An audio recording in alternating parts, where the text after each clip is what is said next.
T.J. Watt, Myles Garrett. Who will have the better career? In this video, we'll find out.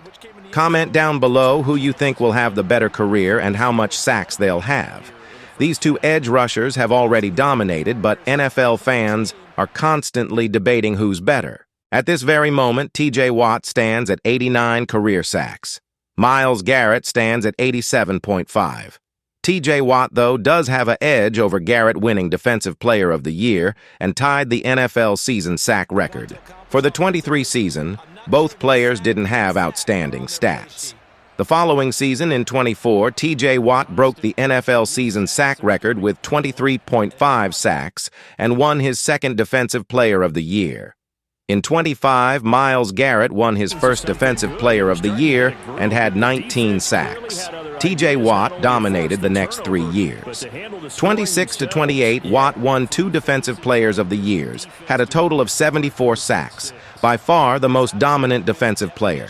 Myles Garrett's stats aren't bad, but Garrett only had 37.5 sacks during those 3 years. Overall, both the Pittsburgh Steelers and Cleveland Browns struggled to make the playoffs in this simulation.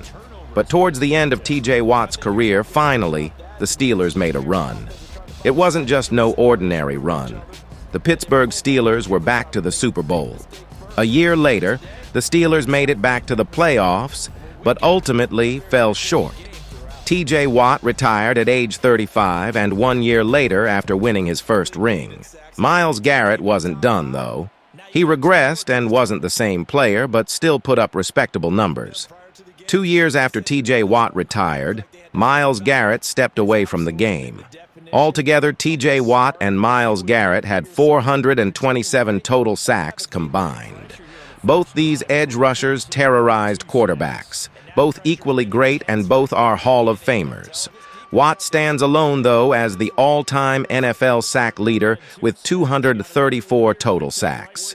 Garrett stands fourth all-time with 193. T.J. Watt finished his career with a legacy score of 44,000. Myles Garrett finished his career with a legacy score of 31,000. Comment down below what player comparison you'd want to see next. There's players like Troy Polamalu versus Ed Reed, C.J. Stroud versus Bryce Young. Hope you enjoyed the video and comment down below your thoughts. And this Browns defense stands tall. The D brought the house, they called the blitz, and they get to the quarterback, overwhelming the O-line. And I would love to win on the league lead in sacks. He came into the game in the top 5. Now you add 2 more to his total.